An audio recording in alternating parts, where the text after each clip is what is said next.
여러분, 우리가 오늘 사도행전 18번째 시간인데요. 율법과 복음이란 제목을 함께 나누고자 합니다. 율법과 복음이란 주제로 이제 쭉 7장 전체를 좀 살펴볼 텐데요. 오늘은 첫 번째 약속에 대해서 좀 살펴보기를 원합니다. 오늘부터 7장 이야기를 계속 상고하게 되는데, 누가는 이 사도행전에서 여러 편의 설교들을 기록하고 있습니다. 보시는 것처럼 베드로가 6번 설교했고요, 스데반이 1번 설교했고, 빌립 집사가 또 2번 설교했고, 바울이 8번 설교했습니다. 이 설교한 모든 것들은 누가는 듣고 혹은 누군가의 전해 듣고 어떤 기록을 통해서 접해 있을 텐데, 이것들을 어쨌든 다 이 사도행전에 담았다는 것입니다. 근데 이 다른 사람들의 설교들을 보면 축약해서 중요한 부분들만 담아놨어요. 그런데 유독 이 스데반의 설교는 거의 전체 내용들을 담고 있는 것을 보게 됩니다. 여러분, 이 많은 몇 개 17편의 설교가 있는데, 이 17편의 설교 가운데 스데반의 설교만 유독 길게 전편을 기록했다는 것은 뭔가 거기에는 이 기록자의 의도가 있다는 것을 우리는 생각해 보아야 하는 것입니다. 누가는 왜 이 스데반의 설교를 유독 전편을 다 길게 남겨놓았을까요? 물론 스데반이 했던 모든 말을 다 남기지 못했을 것입니다. 그러나 우리가 보기에도 정말 많은, 사실은 이 신약 성경에 나와 있는 많은, 심지어 예수님보다 많은 이 설교 기록을 스데반이 가지고 있다는 거예요. 길이로 볼 때 누가는 왜 이렇게 기록했을까? 성령께서 왜 누가에게 이런 감동을 주셨을까? 우리는 그 이유에 대해서 생각해 보아야 하는 것입니다. 여러분, 누가가 스데반의 설교를 가장 길게 주목하여 기록했다는 것을 여러분 잘 생각하시고 넘어가시길 바라요. 여러분, 지금 이 사건이 벌어지고 있는 이 7장의 본문의 배경은 어디입니까? 산헤드린 공회입니다. 산헤드린 공회는 이렇게 입법과 사법을 함께 치르는 기관이기 때문에 재판장과 같은 역할도 합니다. 그래서 보시는 것처럼 공회원들이 쭉 이렇게 수험난 할아버지들이 40명이 앉아 있어요. 그리고 뒤에 병사들이 있고 또 이제 증인으로 나와 있는 사람들이, 방청객들이 앉아 있습니다. 이 많은 군중들 앞에 이 스데반이 홀로 서 있는 것입니다. 자기가 스스로 누구도 변호해 주지 않고 스데반이 이 압박을 느끼면서 변론하는 것이죠. 이것이 7장의 배경이 되는 상황입니다. 공회에 끌려왔어요. 스데반을 적대하는 거짓말하는 사람들의 이 유언비어 때문에 스데반의 공회에 끌려와서 죄인의 신분으로 자신을 변호하고 있는 것입니다. 여러분, 스데반에게 주어진 이 죄목이 무엇이었습니까? 신성모독이었습니다. 여러분, 성경을 한번 찾아보시면 14절에 보시면, 그의 말에 이 나사렛 예수가 이곳을 헐고 또 모세가 우리에게 전하여 준 규례를 고치겠다 함을 우리가 들었노라 하거늘. 이 말을 누가 했냐면 그 앞에 13절에 보면 거짓 증인들이라고 말합니다. 거짓말하는 사람들, 거짓 증인들이 이 말을 하고 있는 것입니다. 스데반이 그렇게 말했다. 나사렛 예수가 이 성전을 헐고 또 모세가 우리에게 준 규례, 율법이죠, 이 율법을 고치겠다라고 했다는 말을 우리가 들었다 라고 이 스데반을 고발하고 있는 것입니다. 다시 말하면 이 스데반이 성전과 모세의 율법을 부정하는 신성모독의 죄를 저질렀다고 이 사람들은 고발하고 있는 것입니다. 그래서 7장 1절에 보면 대제사장은 아마도 가야바였을 것이라고 말하는데, 그가 대표해서 스데반에게 묻는 것입니다. 너에 대해서 이러한 고발이 들어왔다. 근데 이것이 사실이냐? 라고 물어보는 것이죠. 여러분, 그런데 이 대제사장의 이 질문은요, 굉장히 불손한 질문입니다. 왜 불손하냐면 이미 이 공간 안에, 이 공회 안에 있는 모든 사람들이 다 한패였습니다. 같은 편이었어요. 거의 40대 1로 스데반이 맞짱뜨는 것 같은 그런 형편인 거예요. 다 짜고 치는 거예요. 이미 그들은 스데반을 고발하고 심판하기로 결정이 내려져 있었습니다. 판결이 나 있었어요. 그런 상황에 마치 이 재판이 정당한 것처럼 그게 사실이냐? 네가 말한 것이 사실이냐라고 물어보는 것입니다. 여러분, 이들의 이런 행태는요, 예수님에게도 동일했습니다. 마치 정당한 것처럼, 자기들이 법을 지키는 것처럼 율법을 잘 고수하는 것처럼 갖다 대면서 예수님을 협박하고 핍박했죠. 그러나 예수님에게는 하나도 죄목이 걸리지 않았어요. 헤롯도 인정했고 빌라도도 인정했습니다. 그러나 우겨서 예수님을 십자가에 못 박게 된 것이죠. 마찬가지로 스데반도 그런 고발 앞에 서 있는 것입니다. 아무 혐의가 없이 그대 짜고 진 판에 들어가 있는 것입니다. 함정에 걸린 것이죠. 여러분, 강도가 칼을 들고서 칼을 목에 대고 협박하면서 정중한 말로 부탁한다고 해서 그것이 부탁이 됩니까? 그 사람이 신사가 됩니까? 아니죠. 강도는 강도예요. 강도가 아무리 선한 말을 하고 정중한 말을 한다고 해서 여러분 그것에 속는 사람은 없다는 말이죠. 그럼 지금 이 공회원들은 스데반에게 그렇게 하고 있는 것입니다. 그런데 스데반은 어땠습니까? 성경에 보면 마치 천사의 얼굴을 보는 것 같았다라고 말합니다. 무슨 말입니까? 하나님이 그와 함께 하셨다는 것을 보여주는 것이죠. 하나도 두려워하지 않았다는 것입니다. 아주 담대하게, 아주 여유 있게 그 한 복판에 서서 자신을 변호하고 있다는 것입니다. 여러분, 오늘 우리는 이 7장 전반부를 좀 살펴보면서요, 율법과 복음이 무엇인지 좀 생각해 보기를 원하고, 또 우리가 이 복음을 받은 자로서 어떻게 살아가야 될지를 좀 생각해 보기를 원합니다. 첫 번째 주제는 2절부터 5절까지인데요. 하나님이 역사의 주인이시다라는 것입니다. 우리 2절부터 5절까지 다시 한번 천천히 읽어보겠습니다. 스데반이 이르되 여러분 부형들이여 들으소서. 우리 조상 아브라함이 하란에 있기 전 메소포타미아에 있을 때에 영광의 하나님이 그에게 보여 이르시되 내 고향과 친척을 떠나 내가 내게 보일 땅으로 가라 하시니 아브라함이 갈대아 사람의 땅을 떠나 하란에 거하다가 그의 아버지가 죽음에 하나님이 그를 거기서 너희 지금 사는 이 땅으로 옮기셨느니라. 그러나 여기서 발붙일 만한 땅도 유업으로 주지 아니하시고 다만 이 땅을 아직 자식도 없는 그와 그의 후손에게 소유로 주신다고 약속하셨으며. 아멘.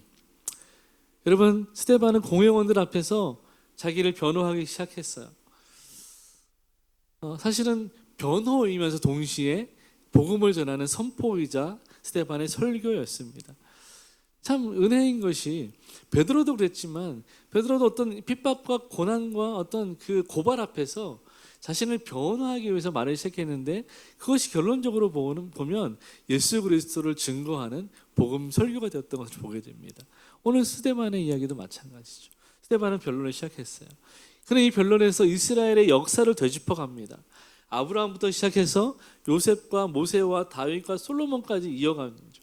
그래서 이 이야기를 통해서 하나님의 인도하심을 이 스데반은 강조하게 됩니다. 2절에 보면 스데반은 아브라함의 이야기를 시작하면서 영광의 하나님이라는 단어를 사용합니다. 여러분, 스데반이 굉장히 수사학적으로 또 의도적으로 이렇게 얘기하고 있다는 것을 생각하셔야 돼요. 지금 이 스데반은 신성모독이라는 죄목으로 끌려왔잖아요. 그런데 그 스데반이 뭐라고 말합니까? 하나님은 영광의 하나님이시다. 하나님은 영광을 가지신 분이다라고 먼저 하나님을 찬양하는 것입니다. 하나님을 높여드리는 것. 자연스럽게 무엇을 말하는 것입니까? 나는 신성모독한 사람이 아니다. 나는 하나님 사랑하고 하나님이 영광이 있다는 것을 고백하는 하나님을 찬양하는 사람입니다. 라고 자신을 변호하는 것이죠. 영광의 하나님이 아브라함에게 임하셨다라는 말로 이야기를 시작하는 거예요. 하나님이 아브라함에게 임하셨어요. 그의 고향 갈대아 우르에 임하셨습니다. 그 갈대아 우르에 살던 아브라함이라는 한 사람을 불러내셨어요. 그래서 그를 하나님이 보내시는 땅으로, 약속의 땅으로 가게 하셨습니다. 하나님의 약속의 땅, 하나님이 보내신 그 땅이 바로 지금 그들이 살고 있는, 발딛고 있는 이스라엘 예루살렘 땅이었다는 것이죠. 그래서 하나님이 이 아브라함을 불러내셨고 또 하나님이 아브라함을 이곳으로 옮기셨다는 것이 스데반의 주장입니다. 다시 말하면 아브라함이 자유로운 것이 아니라 하나님의 인도하심을 따라 그의 고향을 떠나서 지금 우리가 살고 있는 이 땅 이스라엘 유대와 갈릴리와 예루살렘 이 땅으로 이주해 왔다는 것을 말하고 있는 것입니다. 아브라함이 아니라 계획이 아니라 하나님의 계획이었다고 말하고 있는 것이죠. 그런데 아브라함이 처음부터 이 땅에 정착한 것은 아니었습니다. 5절에 보면 하나님께서 아브라함에게는 이 땅에서 조금도 발붙일 만한 것을 허락하지 않으셨다고 말합니다. 하나님이 그리로 가라고 하셔서 아브라함이 갔어요. 이 땅을 주겠다고 약속하셔서 갔단 말이에요. 그 땅에 도착했는데 하나님이 아브라함에게는 정작 한 땅 한 평도 허락하지 않으셨어요. 그냥 그 땅에서도 여전히 그는 이방인이었고 나그네였습니다. 객이었습니다. 주인이 되지 못했어요.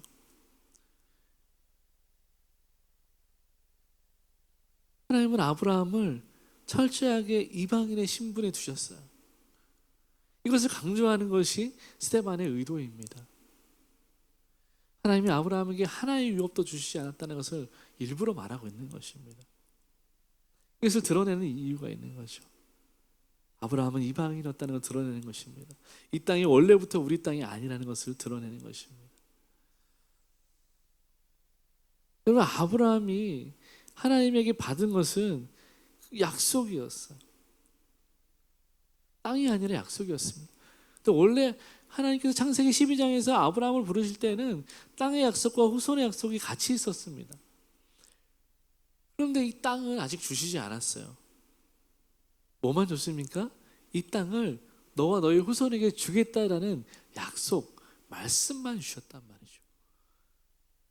그러니까 아브라함은 실제로 땅을 받지 못했어요.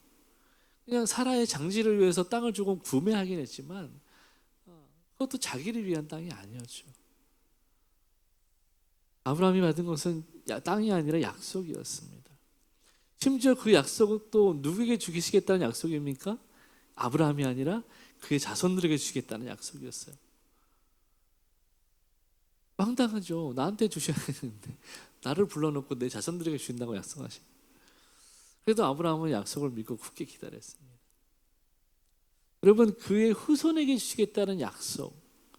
아브라함이 이 약속을 받을 때 그에게는 자손이 없었다라고 스데반은 분명히 밝힙니다. 여러분, 하나님이 너의 자손에게 복을 줄 거야 라고 말씀하신 거예요. 약속하신 거예요. 하나님의 약속을 분명히 지키시는 분이잖아요. 근데 지금 나한테는 어때요? 자녀가 없어요. 근데 내 자녀에게 복을 주겠다.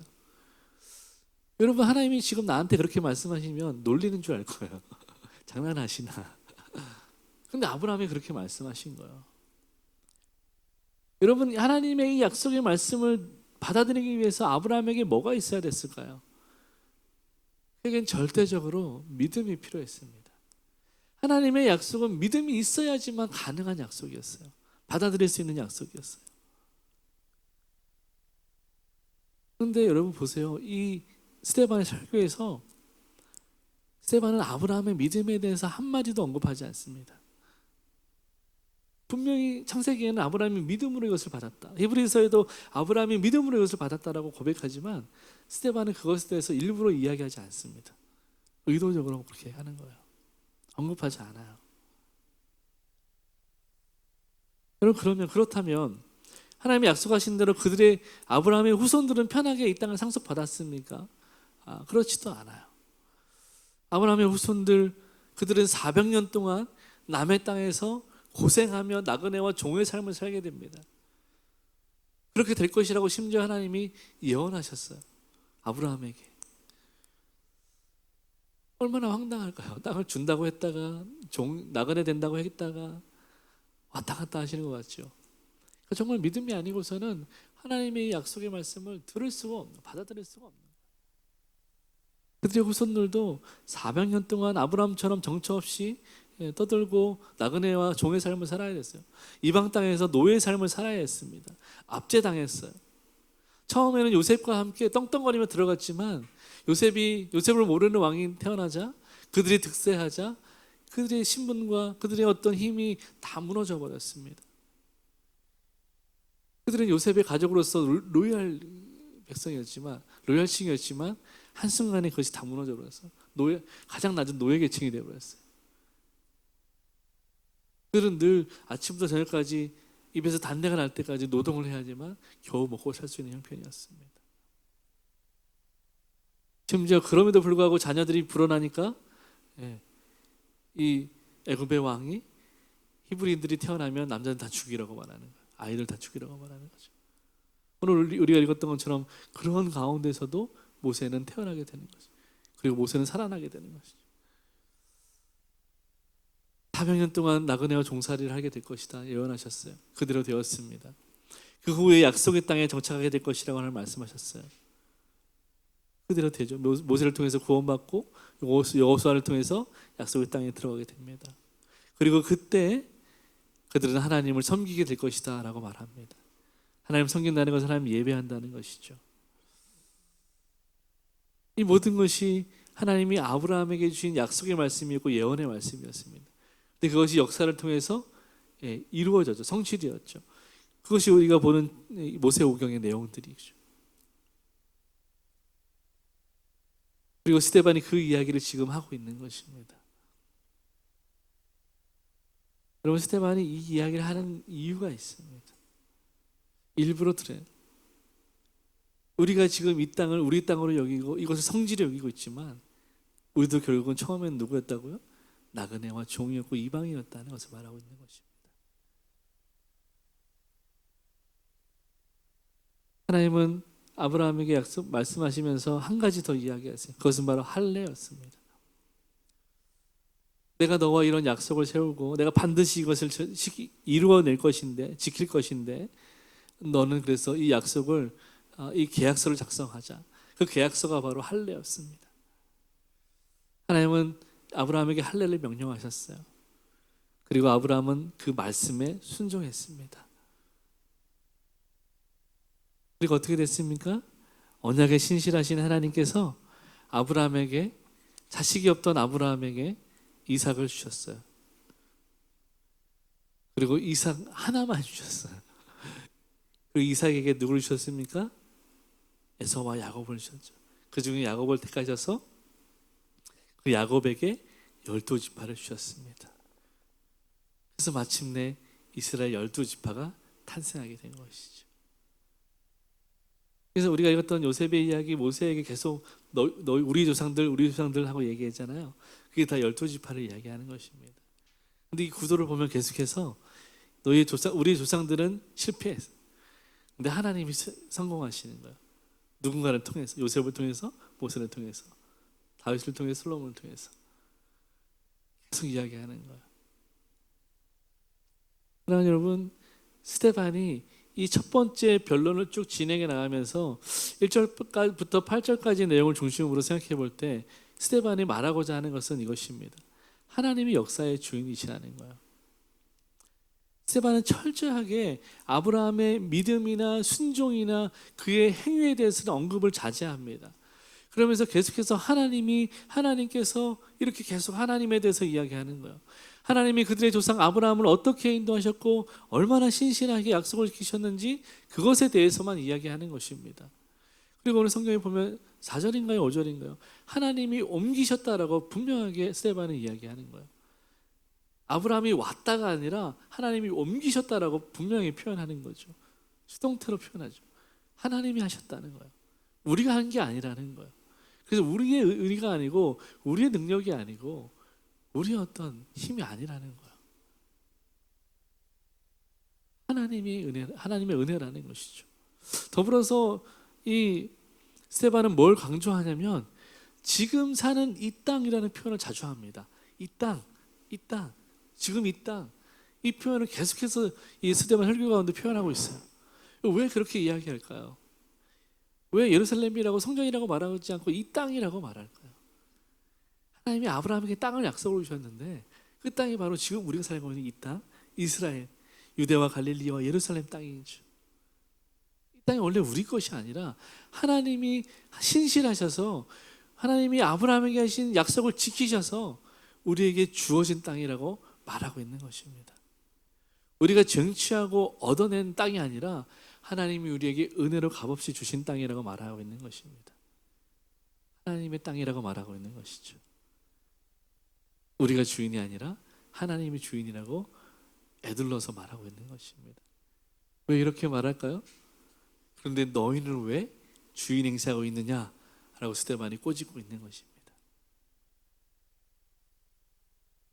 여러분, 하나님이 신실하셔서 이 땅을 이스라엘에게 주신 거예요. 그래서 이 스데반은 하나님의 주권을 강조합니다. 하나님의 주권을 왜 강조합니까? 구원이 하나님의 의로만 얻게 된다는 것을 스데반은 이야기하는 것입니다. 하나님의 의, 다시 말해서 그리스도의 의를 통해서만 우리가 구원받을 수 있다고 말하고 싶은 것입니다. 너희가 그렇게 목을 매는 그 율법이 아니라, 이 성전이 아니라 진정한 율법이요 성전 대신 예수 그리스도 그분의 의로우심으로만 우리가 구원받을 수 있다라고 스데반이 이야기하고 싶은 것입니다. 스데반은 첫 번째 이 변론을 통해서 먼저 하나님의 은혜로우신 구원, 그것이 우리의 의가 아니라 그리스도의 의로만 얻게 된다는 것을 강조했습니다. 그리고 여전히 율법에 매여서 예수 그리스도를 대적했던, 그리고 이제 예수 믿는 자를 대적하고 있는 유대인들, 공회원들을, 그들의 불순종을 비판하고 꼬집고 있는 것입니다. 사랑하는 여러분, 율법은요 하나님 앞에서 자신의 죄를 깨닫고 회개하도록 돕는 것에 목적이 있습니다. 율법도 하나님이 주신 거예요. 왜냐하면 우리가 얼마나 죄인인지 깨닫게 하시려고, 그래서 그 죄 때문에 그 죄를 해결하기 위해서 해결할 수 있는 분께로 우리를 인도하기 위해서 하나님이 율법을 주신 것입니다. 그래서 율법은 우리가 죄를 깨닫고 회개하면서 그리스도께 나아가게 합니다. 왜냐하면 그리스도만이 우리의 죄를 해결하실 수 있기 때문이죠. 율법의 목적은 그것입니다. 그런데 이 유대인들은요, 이 율법의 정신을 까맣게 잊어버리고 율법 자체에 몰입되기 시작했습니다. 그래서 어떻게 되었습니까? 그들은 율법에 매입되어서 율법주의자가 되어버린 것이죠. 여러분, 율법주의자가 되면 어떻게 되냐면 율법 자체, 어떤 행위 자체에 의미를 두기 시작합니다. 행위에 치우치면 어떻게 되냐면 자기 의를 주장하기 시작합니다. 내가 뭔가 했어, 내가 예배를 잘 드렸어, 말씀을 읽었어, 오늘 큐티했어, 기도 1시간 했어, 그것이 하나님의 은혜로 되어진 것이 아니라 어느 순간 내 의가 되는 거예요. 나 이만큼 신앙생활 하는 사람이야 라고 고개를 들게 되는 것이죠. 그리고 그만큼 하지 않는 다른 성도들을 볼 때 어떻게 합니까? 쯔쯔쯔 하게 되는 거죠. 저는 그래서 교만해지는 거예요. 근데 자기가 좀 그렇게 살지 못했어. 예배도 막 빠지고 기도 좀 안 하고 큐티도 안 하고 그랬어요. 그럼 어떻게 됩니까? 갑자기 막 열등감에 빠지는 거예요. 막 비교하기 시작해요. 그리고 자기를 무가치하게 여겨요. 믿음이 없다고 생각해요. 이건 하나님이 주신 은혜가 아니에요. 믿음이 아니죠. 율법주의자들이 경건과 불경건을 나누는 기준은 명백하게 행위입니다. 자기들의 행위, 타인들의 행위. 그러니까 뭐 밥 먹을 때 손을 씻었냐 안 씻었냐 이걸로 정죄하고 난리를 치는 거죠.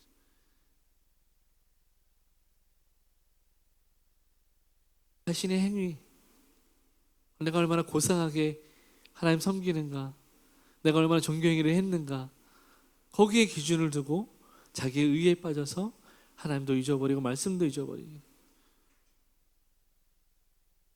그러니까 율법 자체이신 사랑의 완성이신 구원이신 예수님도 비판하는 것이죠.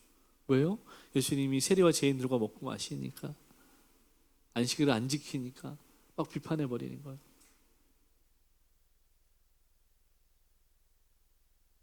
여러분, 그럼 복음은 어떨까요? 복음은 자격 없는 자에게 예수 그리스도의 의로 말미암아 베풀어 주시는 하나님의 호의입니다. 하나님이 기쁘게 베풀어 주시는 선물이에요. 그래서 복음은 자격이 없지만 그 자격을 예수께서 득하셔서 그것을 우리에게 은혜로 선물로 주시는 거예요. 그래서 하나님이 우리에게 그 예수 그리스도의 의를 가진 우리에게 너도 의롭다라고 불러주시는 거예요. 여러분, 이게 칭의입니다.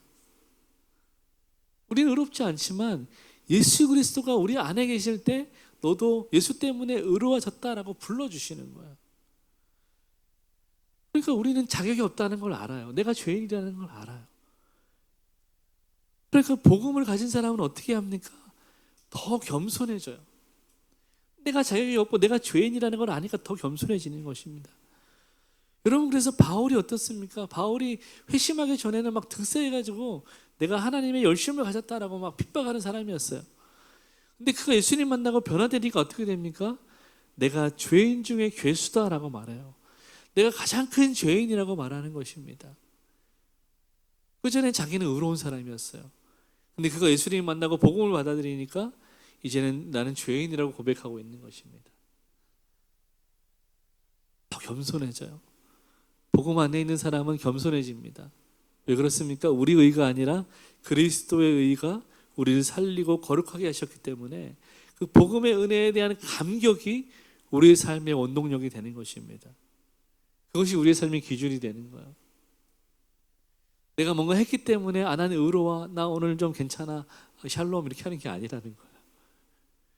내가 혹 예배드리지 못했어도, 혹 내가 기도하지 못했어도, 내가 한 년 동안 세상에서 세상 따라 살았어도 예수가 내 안에 계시기 때문에 우리는 살아있는 사람이고 거룩한 사람이고 은혜에 있는 사람이라는 거예요.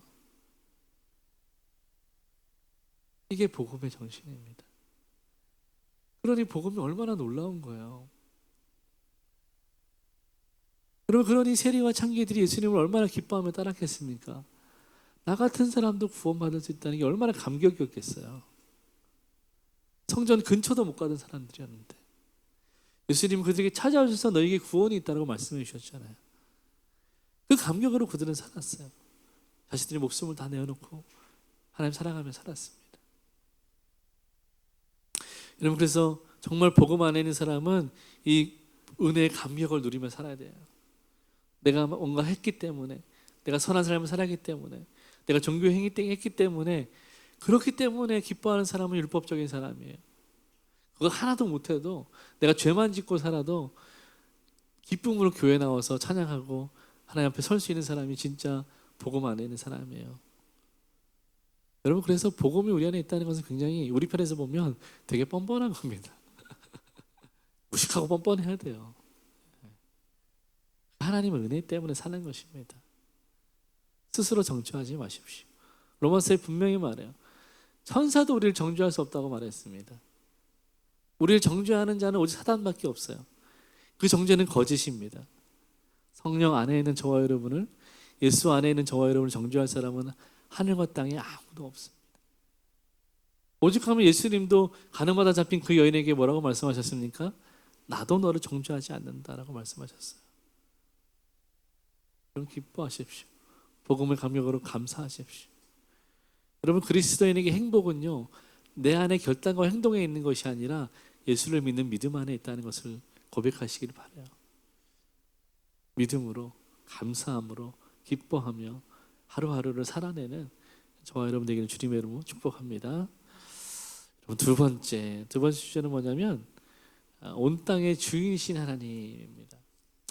우리 6절, 7절, 8절을 같이 한번 읽어보겠습니다. 시작. 하나님이 또 이같이 말씀하시되 후손이 다른 땅에서 나그네가 되리니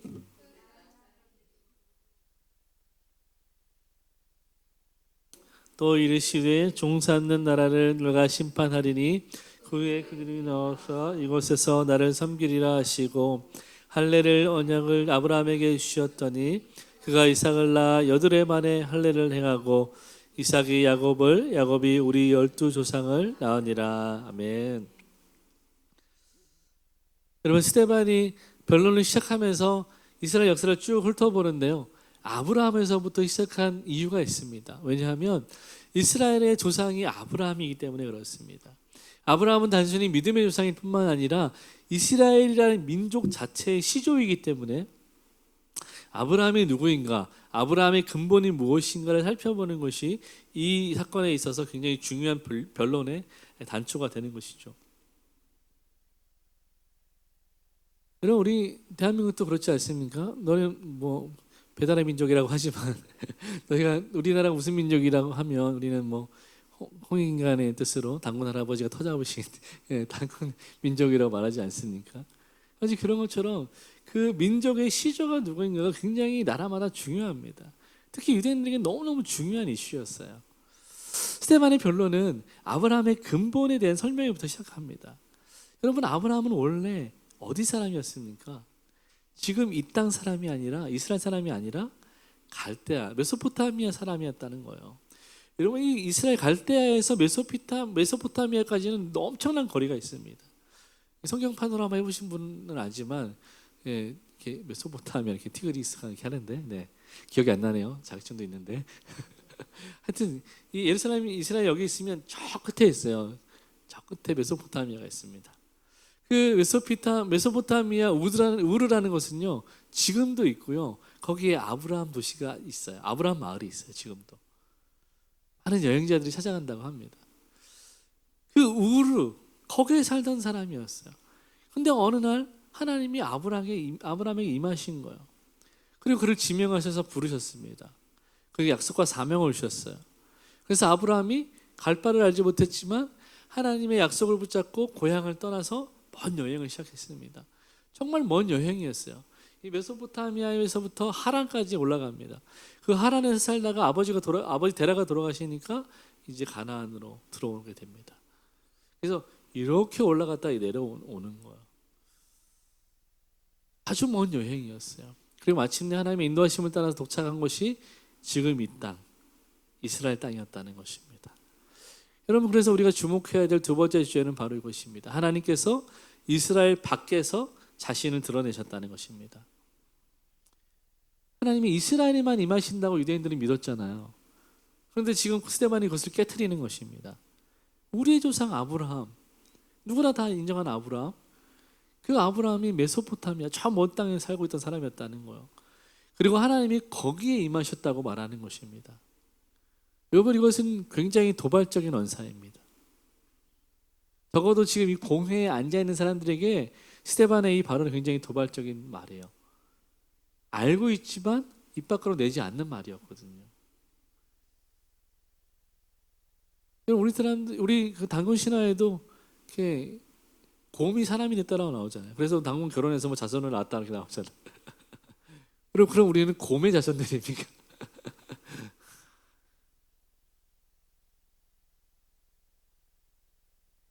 그거보다 더 유치한 이야기인 거예요. 하나님께서 이스라엘 밖에서 자신을 드러내셨다는 것. 하나님이 온 땅의 주인이시라는 것. 하나님 계시지 않는 곳이 없다는 것을 스데반은 지금 드러내고 있는 것입니다.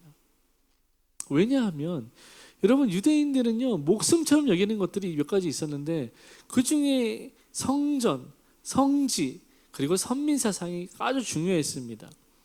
하나님께서 이스라엘 민족을 택하셨고 그 땅을 지명하셨고 이 성전을 지명하셨기 때문에 이곳이 거룩하다라고 믿었다는 것입니다. 더 정확하게 말하면 이곳만 거룩하다는 사상이 그들에게 있었다는 거예요. 이스라엘 사람들은 줄기차게 이 땅, 이스라엘 땅에만 구원이 있다고 믿었습니다. 이스라엘 땅에만 하나님이 임하신다고 믿었어요. 이스라엘 백성들에게만 구원이 있고 이스라엘 백성들에게만 하나님이 말씀하신다고 믿었습니다. 그리고 예루살렘 성전에만 구원이 있고 하나님의 임재가 있다고 믿고 주장해 왔습니다. 그런데 스데반이 이것을 깨트리는 거예요.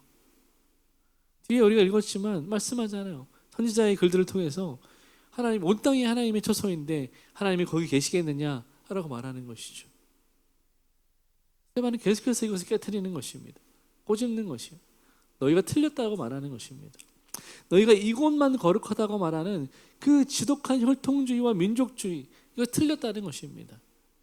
여러분 대한민국 사람들이 외치는 것이 무엇입니까? 우리는 단일민족, 백일민족이라고 하잖아요. 여러분 우리가 정말 단일민족이라고 믿으십니까? 저 중국 사람이라니까요. 네, 저 당나라 사람. 우리 조상이 당나라 사람이에요. 여러분 그리고 수많은 수탈 있지 않았습니까? 네. 우리 중에 오랑캐의 피를 받은 사람이 얼마나 많겠습니까? 한국 사람들이 왜 얼굴이 이렇게 다 달라요? 우린 다른 민족이 아니에요. 이미 오래전부터 민족들이 섞여 왔고요. 저 알타이를 넘어오면서 이 셈족이 넘어왔지만 셈족이 넘어오면서 많은 이렇게 인종들이 이렇게 섞였습니다. 많은 나라 사람 민족들이 섞였어요. 그래서 오롯이 대한민국 민족 사람이다 그런 거 없습니다 사실. 중동에서 셈족이 넘어오면서 우리나라에 정착한 거예요 그냥. 그리고 그들이 넘어가서 알래스카에 그리고 저 남미에 정착한 거예요. 그래서 보면 되게 다 비슷하게 생겼습니다. 그 어족에서 셈족들은 다 비슷하게 생겼어요. 어쩌다 셈족까지 갔는지 모르겠지만 우리 단일 민족이 아니라는 거예요. 그 얘기하고 싶은 거죠. 여러분 스데반은 이것을 꼬집은 것입니다. 도전한 거예요. 너희가 아무리 그렇게 주장해도 이 지독한 이 혈통주의와 민족주의를 주장해도 틀렸다는 거예요. 왜냐하면 너희의 조상, 우리의 조상 아브라함은 갈대아 우르라는 이방에서 부르심받은 이방인이었다는 것입니다. 그 우리의 정체성도 결국은 이방인이라는 거예요. 그리고 하나님은 여기만 계시지 않고 온 땅에 계시고 아브라함이 그 땅에 있을 때에도 임하셔서 그를 불러내셨다고 말씀하시는 것입니다. 너희는 하나님을 제한하지 말라고 비판하는 것이죠. 그들의 정체성을 완전히 흔들어 버리는 것입니다. 그들의 고집을 깨트려 버리는 것입니다. 지금 정말 스데반은 여러분 이렇게 내용을 들으면 스데반이 왜 숨겨 있는지 알겠죠. 그 도발의 수위가 굉장히 높습니다. 이제 9절 이하로 막 요셉 이야기, 모세 이야기 가면요 더 심각해요. 요셉이 시기를 받아서라고 직접 언급하잖아요. 우리 조상들이 시기를 받았다고 이야기하는데 이 시기한 조상들이 누굽니까? 너희라는 거예요. 요셉이 누굽니까? 예수 그리스도 그리고 그리스도인 자기를 말하는 거예요. 너희는 시기꾼이라고 아주 강하게 비판하는 것입니다. 그런 강한 비판들이 계속 나와요. 그러니까 설교가 다 끝나지 않았는데도 사람들이 돌들고 일어난 것입니다.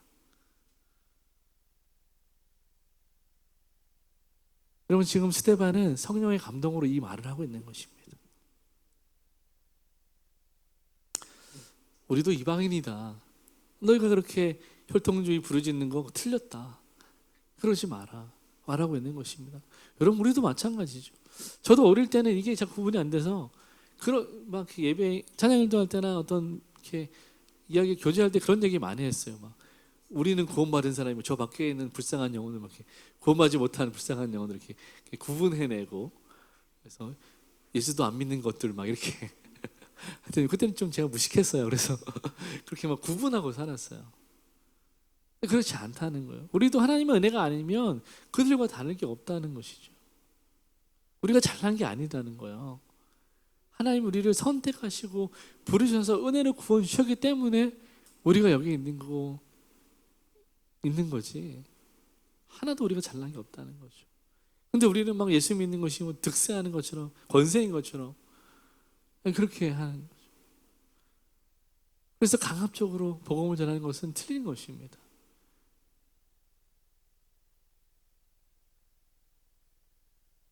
다른 길로 자꾸 가니까 원고로 다시 돌아와서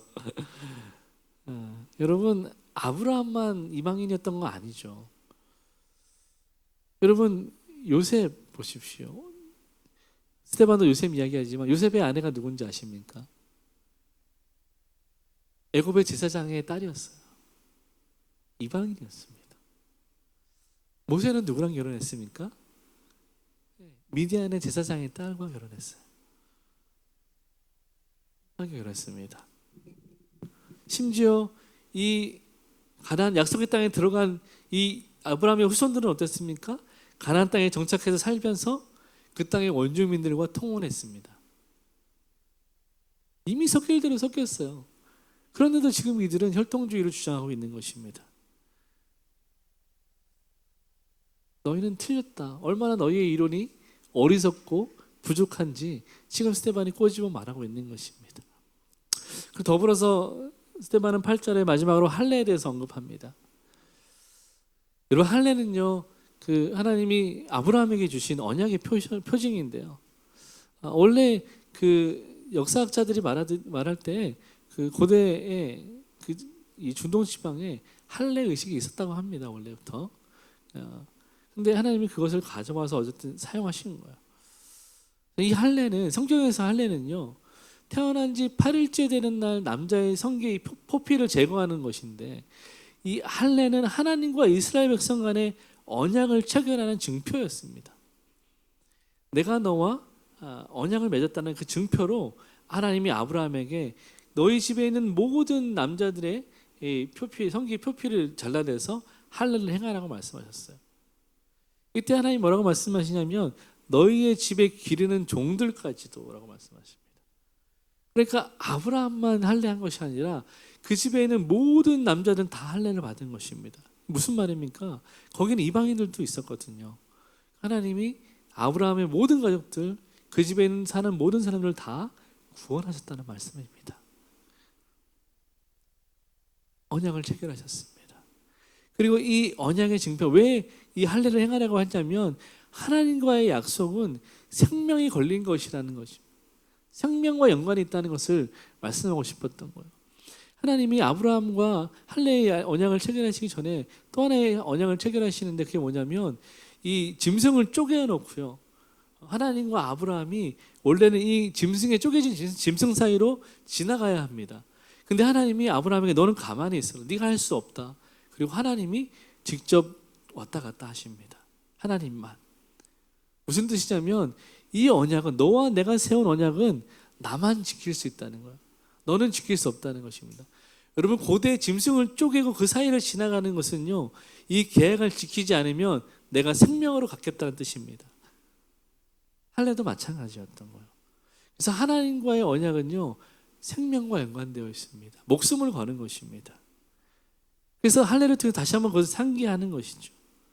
이것은 하나님과 이스라엘 백성들 가운데 하나님과 아브라함의 아주 특별한 관계성이 맺어졌다는 것을 표현하는 것이 바로 할례 언약이었습니다.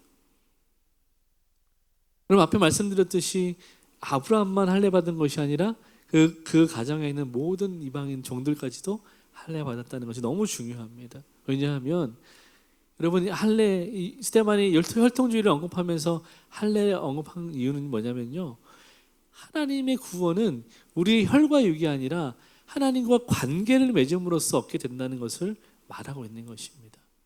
그냥 우리가 예수 믿는 집에 태어났기 때문에 자연스럽게 구원이 주어지는 게 아니라는 말입니다.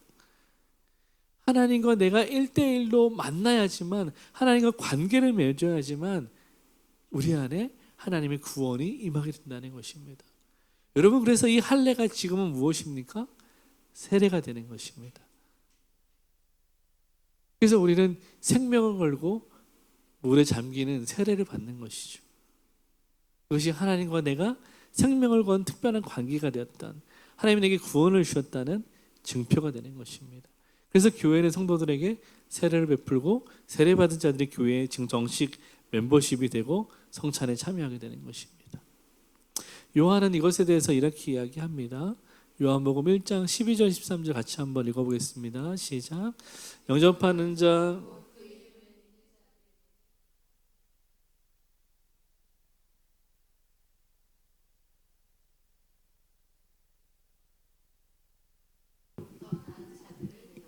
아멘. 예, 하나님 영접하는 자, 예수를 영접하는 자들에게 다 구원을 주신대요. 하나님 자녀가 되는 권세를 주신대요. 근데 이거는 우리의 혈통이 아니라, 어떤 그 육정으로 난 것이 아니라, 사람의 뜻으로 난 것이 아니라 하나님으로부터 난 자들이다. 그러니까 하나님과 이 할례, 세례를 통해서 하나님으로부터 난 자들이 저와 여러분, 바로 성도들이라고 지금 스데반이 이야기하고 있는 것입니다. 왜 이 말을 할까요? 이 앞에 있는 공회원들을 꾸짖는 것입니다. 너희 혈통이 아니다. 하나님과의 관계가 믿음이 구원이다. 라고 지금 말하고 있는 것입니다. 사랑하는 여러분, 유대인들은요, 율법에 매여 있었어요. 그래서 율법주의자가 되어버렸습니다. 그들은 혈통과 성전과 율법을 생명처럼 여겼어요. 이것을 기준으로 사람들을 선을 그어서 사람들을 나누어서 차별하고 그 혐오했습니다. 이방인들을 지옥의 불쏘시개로 여겼습니다. 같은 조상을 가진 사마리아 사람들을 멸시했습니다. 심지어 유대에서 갈릴리로 올라갈 때 그 땅을 통과하는 것을 불경하게 여겼습니다. 그들과 한자리에 앉지도 않았습니다. 그들은 자기들의 선을 그어놓고 그 선 안에 들지 않은 모든 사람들을 핍박하고 차별하고 혐오했습니다. 심지어 그 선에 예수 그리스도까지 포함시켜버렸습니다. 그래서 예수를 차별하고 핍박하고 혐오해서 결국 십자가에 달아버린 것이죠. 이것이 유대인들이었습니다. 그들의 지독한 혈통주의, 비뚤어진 율법 정신, 이것이 예수를 십자가에 못 박은 것입니다. 여러분, 그러면 복음은 어떨까요? 복음은 죄인을 불러서 예수 그리스도의 의를 전가시켜 주십니다. 예수의 의를 우리에게 부어주신다는 말입니다. 그래서 하나님 앞에 의롭다고 부르심을 받게 하는 은혜가 있다는 것이죠. 그래서 복음은 우리의 의를 주장하지 않습니다. 내가 뭔가 했다는 걸 주장하지 않아요. 오직 하나님의 은혜만을 주장합니다. 그래서 복음은 나와 너를 나누지 않습니다. 누구도 정죄하지 않습니다. 어떤 차별과 혐오도 하지 않습니다. 오직 예수님처럼 사랑하는 것이죠. 복음은 오직 예수처럼 사랑만 할 뿐입니다. 결론입니다. 사랑하는 마음교회 성도 여러분, 율법은 자기 의를 기반으로 구원을 구걸합니다. 율법은 자기 의를 기반으로 구원을 구걸해요. 하나님, 내가 이만큼 했으니까 이것 주세요, 구원 주세요 라고 말하는 거예요. 구걸하는 것입니다. 하나님, 내가 열심히 섬길 테니까 복 주시옵소서 하는 것이죠. 이것이 율법입니다. 그러나 복음은 예수 그리스도의 의를 기반으로 해서 구원을 선물로 받게 합니다. 우리가 구하지 않아도 하나님이 선물로 주시는 것이 구원의 은혜입니다. 그것이 복음이죠. 율법은 나와 너를 나누고 차별하고 혐오합니다. 많이 행한 자와 적게 행한 자를 차별하는 것이죠. 마치 바리새인과 유대인들이 그들을 핍박한 것처럼, 세리들을 핍박하고 가난한 자를 핍박하는 것처럼. 그러나 복음은 어떻습니까? 예수 그리스도의 은혜와 사랑에 기대어서 나와 너를 나누지 않고 연합합니다. 차별하지 않고 혐오하지 않고 오히려 사랑합니다. 이것이 복음의 정신입니다. 복음은 어떤 사람도 정죄하지 않아요. 복음은 누구도 차별하지 않습니다. 복음은 누구도 혐오하지 않습니다. 기독교인들이 동성애를 반대하니까 동성애를 옹호하는 사람들이 기독교는 동성애를 혐오한다라고 말해요. 그건 그들이 말하는 거짓말입니다. 우리는 그들을 혐오한 적이 없어요. 우리는 사람을 혐오하지 않습니다. 그 죄를 미워하는 것이죠. 그것이 죄라고 말하는 것이죠. 우리는 예수의 복음의 정신으로 하나님을 사랑하는 사람들이고 사람을 사랑하는 사람들입니다.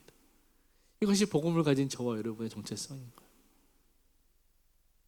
그러니까 스데반은 그 사랑의 마음으로 지금 이 공회 앞에 서서 외치는 것입니다. 오직 예수의 사랑으로 사랑하기로 결단하라고 공회를 향해서 선언하는 것입니다. 너희가 사랑하는 그 율법과 성전과 이 성지와 이 혈통주의를 다 내려놓고 오직 예수를 사랑하라고 말하는 것입니다. 그리고 그 사랑으로 사람을 사랑하라고 말하는 것이죠.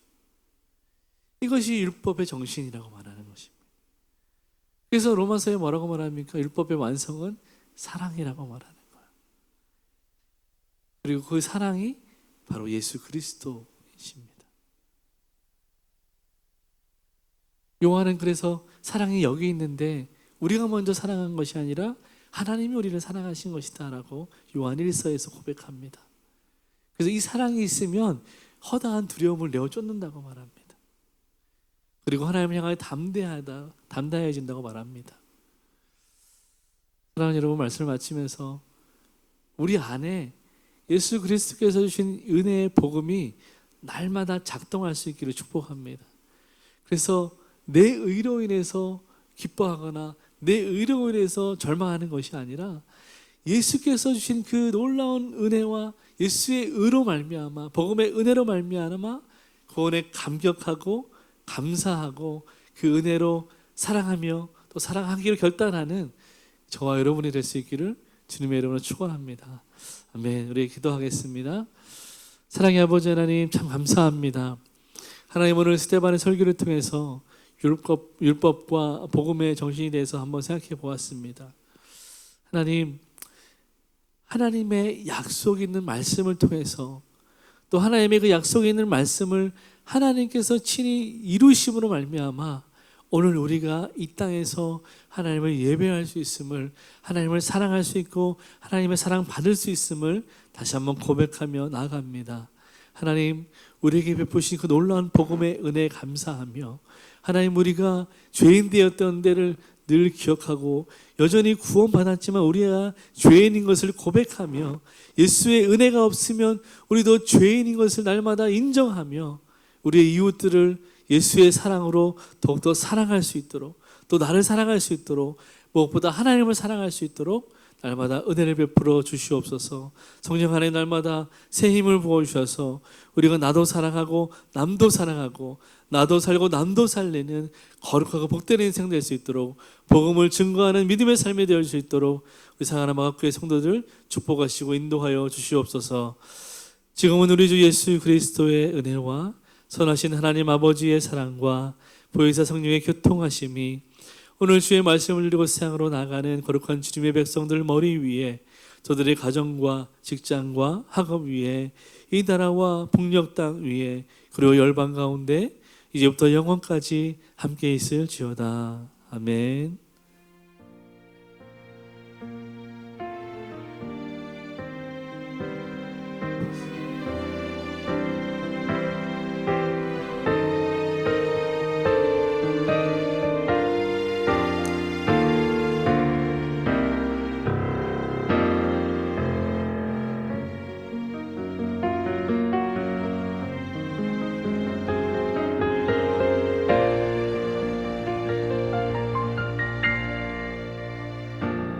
하나님께 감사의 박수 한번 드리겠습니다. 아멘. 감사합니다.